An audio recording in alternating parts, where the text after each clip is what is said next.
ആശകളും സന്തോഷവും നിഷേധിക്കപ്പെട്ട അല്ലെങ്കിൽ തനിക്ക് അതൊക്കെ നിഷേധിക്കപ്പെട്ടു എന്ന് തിരിച്ചറിയാൻ പോലും വൈകിപ്പോയ ഒരു കഥാപാത്രത്തെ ഫോക്കസ് ചെയ്യുന്ന ഒരു സിനിമയാണ് വർഷ വാസുദേവ് ആദ്യമായിട്ട് സംവിധാനം ചെയ്തിട്ടുള്ള ചിന്ന ചിന്ന ആസ എന്ന പടത്തിൽ നമ്മൾ കാണുന്നത്.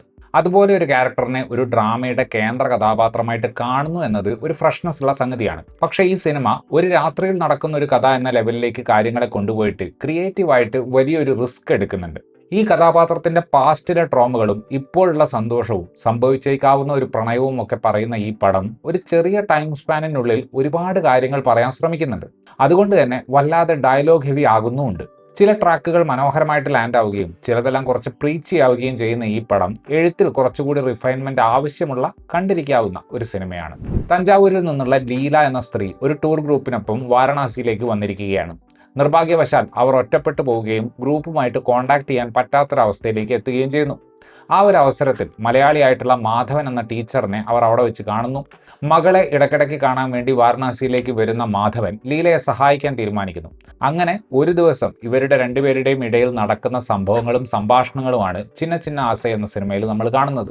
റിച്ചാർഡ് ലിങ്ക്ലേറ്റർ രചനയും സംവിധാനവും നിർവഹിച്ചിട്ടുള്ള ബിഫോർ സൺറൈസ് എന്ന സിനിമ ഏതാണ്ട് സമാനമായൊരു സ്ട്രക്ചറുള്ള സിനിമയാണ്. ഒരു അജ്ഞാത സിറ്റിയിൽ രണ്ട് അപരിചിതർ കണ്ടുമുട്ടുകയും സംസാരിച്ച് സ്ഥലങ്ങളൊക്കെ കണ്ട് ഒരു ഘട്ടത്തിൽ അവർ തമ്മിൽ ഒരു ആത്മബന്ധം തോന്നുകയും ചെയ്യുന്നതൊക്കെയാണ് ആ സിനിമയിലും ഉള്ളത്.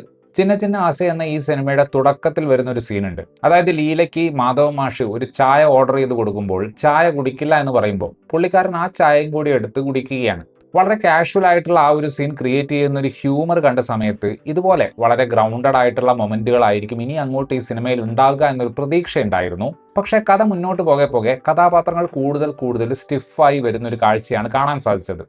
ഇപ്പൊ 96 മെയ്യഴകൻ മുതലായ സിനിമകളൊക്കെ നമ്മൾ നോക്കുകയാണെങ്കിൽ അതിലെ കഥാപാത്രങ്ങളെയൊക്കെ നമ്മൾ വായിച്ചെടുക്കുകയാണ് ചെയ്യുന്നത്. എന്നാൽ എവിടെയൊക്കെയോ ചിന്ന ചിന്ന ആസൈ കഥാപാത്രങ്ങളെ നമുക്ക് നമ്മുടേതായ രീതിയിൽ വായിച്ചെടുക്കാനുള്ള ഒരു സ്പേസ് അധികം തരുന്നില്ല. ഒരു സംവിധായിക എന്ന നിലയിൽ വർഷ വാസുദേവ് സൈലൻസുകളെ നല്ല രീതിയിൽ റെസ്പെക്ട് ചെയ്യുന്നുണ്ട്. വളരെ കോൺവെർസേഷണൽ ആയിട്ടുള്ള സീനുകളെയും എൻഗേജിങ് ആക്കുന്നതിൽ വിഷ്വലുകൾ ഒരു പങ്ക് വഹിക്കുന്നുണ്ട്. ലീലയുടെ കഥയുടെ ഒരു സ്ട്രക്ചർ നമ്മൾ നോക്കുകയാണെങ്കിൽ അത് പ്രതീക്ഷയുടെയും നിരാശയുടെയും ഒരു മിക്സ്ചറാണ്. ഈ പടത്തിന്റെ കഥയിലേക്ക് വരുമ്പോൾ ഇതിൽ നടക്കുന്ന ഡെവലപ്മെന്റുകൾ വളരെ സ്പീഡിലാണ്. ഇന്റർവെൽ ആകുന്ന സമയത്ത് നമ്മുടെ കേന്ദ്ര കഥാപാത്രങ്ങൾ തമ്മിൽ ഒരു കുറച്ചു നേരത്തേക്ക് ഒരു സെപ്പറേഷൻ ഉണ്ടാകുന്നുണ്ട്. മാധവന്റെ മകള് വരെ വളരെ കൺസേൺഡ് ആകുന്ന വിധം വലിയൊരു കാര്യം പോലെയാണ് സിനിമ ആ മൊമെന്റിനെ അപ്രോച്ച് ചെയ്യുന്നത്. എന്നാൽ അത്രയ്ക്ക് ഇമോഷണൽ ഇമ്പാക്ട് ആ ഒരു ഭാഗം പ്രേക്ഷകരിൽ സൃഷ്ടിക്കുന്നില്ല. ഇവർ തമ്മിലുള്ള സൗഹൃദം മുന്നോട്ട് നീങ്ങുന്നതും വളരെ അസ്വാഭാവികമായിട്ടുള്ള സ്പീഡിലാണ്. പ്രണയം എന്ന ആസ്പെക്റ്റിനേക്കാൾ അതിലെ അണ്ടർസ്റ്റാൻഡിംഗ് എന്നൊരു സംഗതിയിലേക്ക് കൂടുതൽ ഫോക്കസ് കൊടുക്കാമായിരുന്നു എന്ന് തോന്നി. ഡയലോഗ് റൈറ്റിംഗ്, പ്രത്യേകിച്ച് ഹിന്ദി ഡയലോഗുകൾ ചില സ്ഥലത്ത് നമ്മുടെ ചില ഗവൺമെന്റ് പരസ്യങ്ങളുടെ അവസ്ഥയിലേക്ക് പോകുന്നുണ്ട്. ഇതിൽ ലീലയും ജാഫർ സാദിഖ് അവതരിപ്പിക്കുന്ന കഥാപാത്രവും തമ്മിൽ നടക്കുന്ന ഒരു കോൺവെർസേഷൻ ഉണ്ട്. അതിൽ ലീല തന്റെ മെന്റൽ സ്റ്റേറ്റിനെ കുറിച്ച് സംസാരിക്കുന്നുണ്ട്. എവിടെയൊക്കെയോ നമ്മൾ വായിച്ചെടുക്കേണ്ടത് സംവിധായിക കഥാപാത്രത്തെ കൊണ്ട് പറയിപ്പിക്കുന്നത് പോലെ തോന്നി. ഗോവിന്ദ് വസന്തയുടെ സിഗ്നേച്ചർ സ്റ്റൈലിലുള്ള ഫ്ലൂട്ടും വയലിനുമുള്ള ഓർക്കസ്ട്രേഷൻ പടത്തിന്റെ ടെമ്പോയുമായിട്ട് മാച്ച് ആകുന്നുണ്ട്. അവസാന ഭാഗത്ത് പ്ലേസ് ചെയ്തിട്ടുള്ള ചില മിസ്ഡയറക്ഷനുകൾ സാമാന്യം നല്ല രീതിയിലാണ് പ്ലേസ് ചെയ്തിട്ടുള്ളത്. ഇന്ദ്രൻസിനുള്ള ഒരു സ്വാഭാവികമായിട്ടുള്ള സ്വീറ്റ്നെസ് ഈ പറയുന്ന മാധവൻ മാഷ് എന്ന് പറയുന്ന കഥാപാത്രമാകാൻ അദ്ദേഹത്തെ ഒരു നല്ല ചോയ്സ് ആക്കുന്നുണ്ട്. ഇടയ്ക്കിടയ്ക്ക് വരുന്ന ചില ഹ്യൂമർ ഉള്ള സ്ഥലങ്ങളിൽ വളരെ അനായാസം ആ രംഗങ്ങൾ കൈകാര്യം ചെയ്യാൻ അദ്ദേഹത്തിന് സാധിക്കുന്നുണ്ട്. എന്നാൽ ഡയലോഗുകളിലെ ഒരു റിജിഡിറ്റി, പ്രത്യേകിച്ച് ഹിന്ദി ഡയലോഗുകൾ പറയുമ്പോൾ ഉണ്ടാകുന്ന ഒരു അസ്വാഭാവികത പെർഫോമൻസിന്റെ വിശ്വസനീയത സ്വല്പം കുറയ്ക്കുന്നുണ്ട്. പ്രധാന കഥാപാത്രമായ ലീലയുടെ ഇൻസെക്യൂരിറ്റികൾ സാമാന്യം നല്ല രീതിയിൽ തന്നെ അവതരിപ്പിക്കാൻ മധു ഷായ്ക്ക് സാധിക്കുന്നുണ്ട്. ഞാൻ തുടക്കത്തിൽ പറഞ്ഞതുപോലെ വളരെ പെട്ടെന്ന് തന്നെ ഈ രണ്ട് കഥാപാത്രങ്ങളും തമ്മിലുള്ള ബന്ധം ഒരുപാട് മുന്നോട്ട് പോകുന്നുണ്ട്. ആ ഒരു സ്പീഡ് അത്രയ്ക്ക് വിശ്വസനീയമായിട്ട് ഫീൽ ചെയ്യുന്നില്ല. വിഷ്ണു അഗസ്ത്യയൊക്കെ അവതരിപ്പിച്ചിട്ടുള്ള ഒറ്റ സീനിൽ മാത്രമുള്ള കഥാപാത്രത്തെയൊക്കെ വർഷ വാസുദേവ് ഈ പടത്തിലേക്ക് ആഡ് ചെയ്തിട്ടുള്ളത് ഒരുപക്ഷെ ഈ രണ്ടുപേരുടെ ഒരുമിച്ചുള്ള യാത്രയെ ഇവന്റ്ഫുൾ ആക്കാൻ വേണ്ടിയിട്ടായിരിക്കും. പക്ഷെ അതിനൊന്നും ആ ഉദ്ദേശം പൂർണ്ണമായിട്ടും വർക്കാക്കാൻ പറ്റുന്നില്ല. വളരെ സ്വാഭാവികമായിട്ടുള്ള ഡയലോഗ് ഡെലിവറിയിലൂടെ അപർണ ബാലമുരളി ആ ചെറിയ കഥാപാത്രത്തെ നന്നായി അവതരിപ്പിച്ചിട്ടുണ്ട്.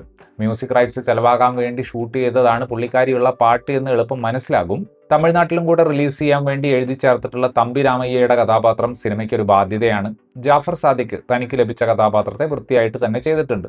കാണുന്നവന്റെ മനസ്സും മാനസികാവസ്ഥയും പോലെ മാറുന്ന ഒരു സ്ഥലമായിട്ടുള്ള വാരണാസി പോലെ ഒരു ലൊക്കേഷൻ തിരഞ്ഞെടുത്തുകൊണ്ട് പ്രതീക്ഷയുടെയും മനസ്സിലാക്കലിന്റെയും ഒരു കഥ പറയാനാണ് വർഷ വാസുദേവ് ഈ സിനിമ കൊണ്ട് ഉദ്ദേശിക്കുന്നത്. പക്ഷെ എവിടെയൊക്കെയോ നമ്മൾ കാണുന്ന ചില ടീനേജ് ലവ് സ്റ്റോറികളുടെ ഒരു ചീസി സ്വഭാവം പടത്തിന് കയറി വരുന്നുണ്ട്. ഇത്തരത്തിലുള്ള ഒരു പ്രമേയത്തിൽ നമ്മൾ അത് പ്രതീക്ഷിക്കില്ല. ഇൻട്രസ്റ്റിംഗ് ആയിട്ടുള്ള ഒരു സെറ്റിംഗ് ഉള്ള എന്നാൽ കുറച്ചുകൂടെ ന്യൂവാൻസസുകളുള്ള റൈറ്റിംഗ് ഉണ്ടായിരുന്നെങ്കിൽ ഒന്നുകൂടെ മെച്ചപ്പെടുമായിരുന്ന ഒരു സിനിമയാണ് ചിന്ന ചിന്ന ആസൈ. ഇത്രയുമായിരുന്നു ഈ സിനിമയെക്കുറിച്ചിട്ടുള്ള എൻ്റെ റിവ്യൂ. വീഡിയോ ഇഷ്ടപ്പെട്ടാൽ ലൈക്ക് ചെയ്യുമെന്നും കൂടുതൽ വീഡിയോകൾക്ക് വേണ്ടി ചാനൽ സബ്സ്ക്രൈബ് ചെയ്യുമെന്നും പ്രതീക്ഷിക്കുന്നു. താങ്ക്